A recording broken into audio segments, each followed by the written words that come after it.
mubiri uruko mwirebera kurya munsi urenda kuza mbona ubwiza bwe bwinshi nzamurabona Yesu mwami turi kumwe mw'ijuru nzamurabera mu maso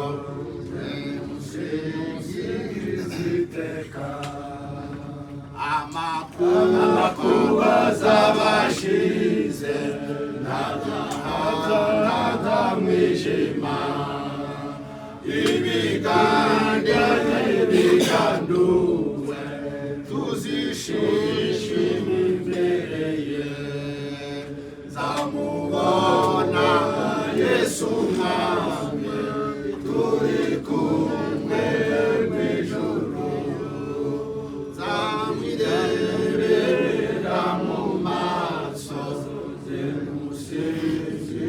ziteka nimwirebera mu maso zicwa n'umunezero zamumenya uwanguze akaza akancungura zamubona Yesu mwami turi kumwe mw'ijuru nzamwirebera mu maso ziteka amakuba z'abashize ntaza mwijima ibigande biganduwe tuzishima imbere ye nzamubona Yesu mwami turi kumwe mw'ijuru nzamwirebera mu maso ziteka nimwirebera mu maso zicwa n'umunezero zamumenya uwanguze akaza akancungura zamubona Yesu mwami turi kumwe mw'ijuru nzamwirebera mu maso ziteka maisha katika dunia ni kama kupanda na vuna apandaye katika mwili atavuna uharibifu tukitumikia Mwokozi tutapata zawabu mbinguni yafaa kuishi na kufa katika maneno ya Mungu yafaa kuishi na kufa katika maneno ya Mungu kwa neema kubwa kabisa tumekubaliwa na Mungu kwa neema kubwa zaidi twapata kumtumikia kuishi kadiri ya Yesu kati yote ya dunia hii na kuitangaza Injili ni faida kwetu kabisa na kuitangaza Injili ni faida kwetu kabisa. Wakristo watapoingia mbinguni kusifu Mwokozi na mimi nataka kufika kuimba pamoja na wao. Tutamshukuru Mwokozi aliyetununua kwa damu, waliohudumu kwa pendo watamuhimidi milele, waliohudumu kwa pendo watamuhimidi milele. Wakristo watapoingia mbinguni kumsifu Mwokozi, na mimi nataka kufika kuimba pamoja na wao. Tutamshukuru Mwokozi aliyetununua kwa damu, waliohudumu kwa pendo watamuhimidi milele, waliohudumu kwa pendo watamuhimidi milele, waliohudumu kwa pendo watamuhimidi milele. Ugawa Kristo bazinjira mw'ijuru gushima Umukiza, ndifuza kuzajana nabo dufatanye kumuhimbaza, tuzaririmira Umukiza ko yatuguza amaraso ye, abakorana n'urukundo bazahora bamuhimbaza, abakorana n'urukundo bazahora bamuhimbaza. Haleluya. Amen. Mwami Yesu Kristo, tunagushimiye muri aya masaha y'igitondo cy'uyu munsi, tugushimiye uyu munsi n'aha hasi, turaguhamagaye kugira ngo uze tubane nawe muri gahunda yo gusezera umubiri w'umwana wacu, ubane natwe kuri buri gahunda, abayoboye ubane nabo, iyi gahunda yose tugiye mu bwoko kwawe, komeza ubane natwe kandi udufashe, komeza imitima yacu, dukomeze ibyiringiro byacu cy'umwuka. Asante tuvushe kandi twabikora mu izina rya Yesu. Amen. Abafite bitanu banditse hasi. Toya.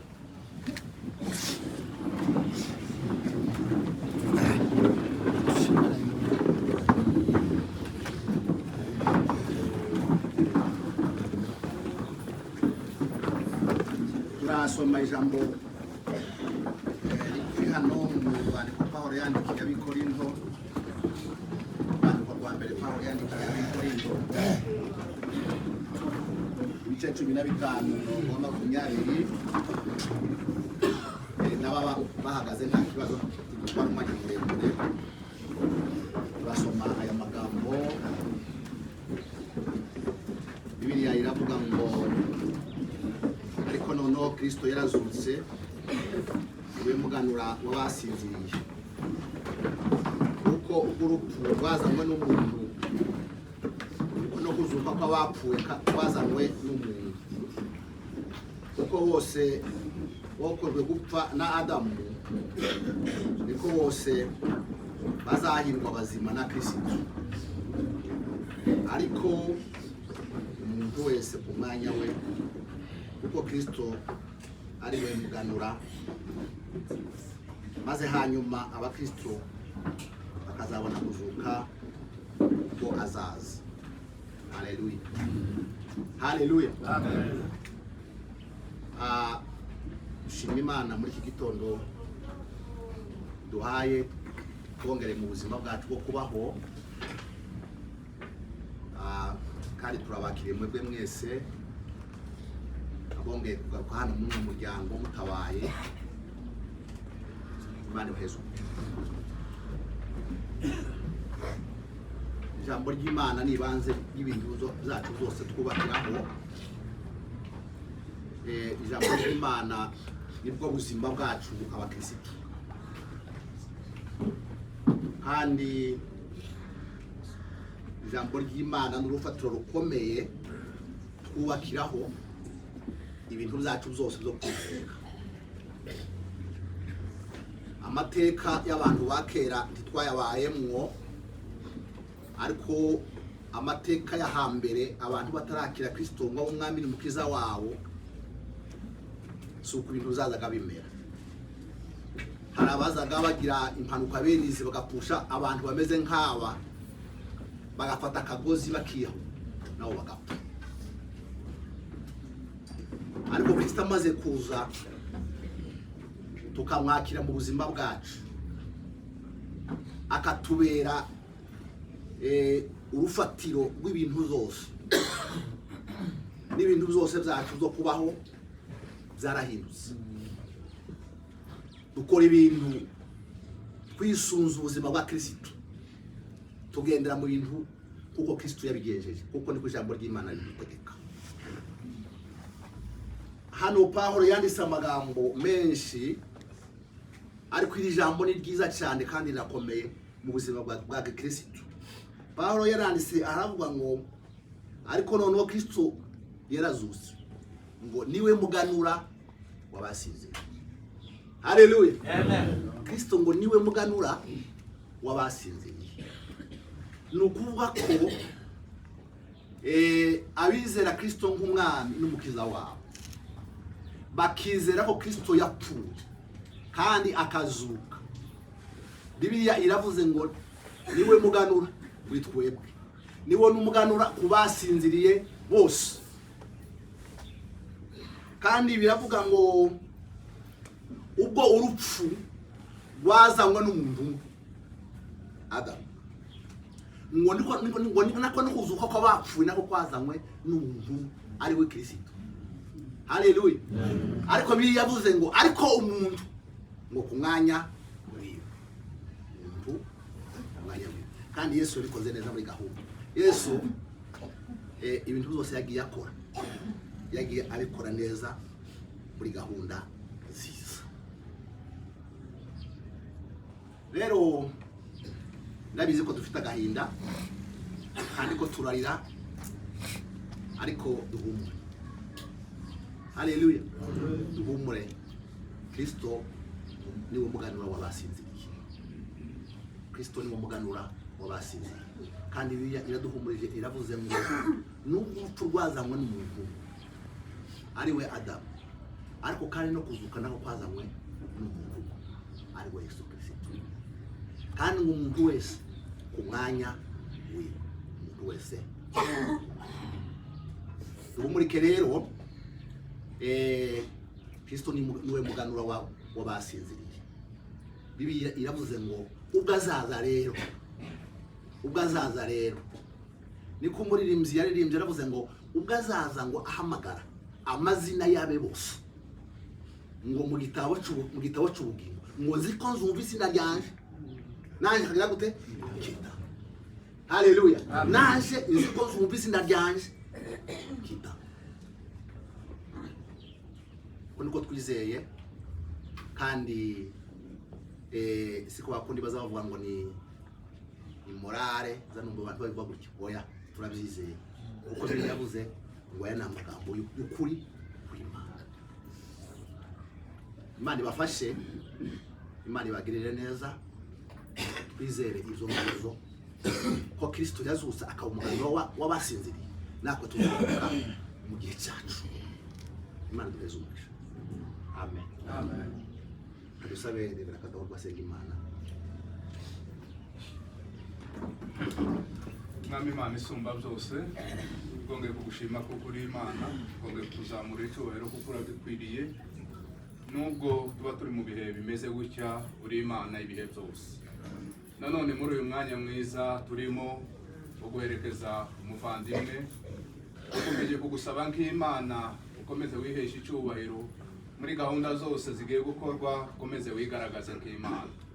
Turagushimiye kubwo ijambo twumvise ribashe kuduhumuriza kandi ridukomeza, riturema ibyiringiro kuko Kristo yazutse, n'abacu bose badusiga tuzongera kandi kubonana twese turi bazima. Uyu mwanya rero dukomeje kuwushyira mu biganza byawe, tukwereka gahunda zose zigiye gukorwa kuri uno munsi wa none, ukomeze uzigaragaremo. Hari abagiye guhaguruka hano berekeza na Kivale, reka ukomeze ubane nabo, ukomeze barinde mu rugendo bakora, twongere kandi duhore twese nimugoroba turi bazima tuguhumeka umwuka w'abazima. Turakomeza tugushime kuko uri Imana. Reka ukomeze uyobore, ukomeze wihanganisha abantu bose, ababyeyi, abavandimwe, inshuti bose muri uyu mwanya, ubakomeze ubihanganishe. Dusenze dushima mu izina rya Yesu, amen. Haleluya. Tugiye gusezera umurambo, ariko reka turebe uko tubikora neza, haboneke inzira y'abantu kuza kandi habanze bareba ririya, bakomeze baza hano, abandi bicaye, abantu b'umuryango basigare, abakozi basigare hano, n'abandi bari no ruhande. Noneho bagira aho baza kandi bagira aho basohokera hari, kugira ngo tubikore neza twihuse. Reka tubanza bagutumira ngo zo bazabaza gutya.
Hai Mungu alihazi wewe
Thank you.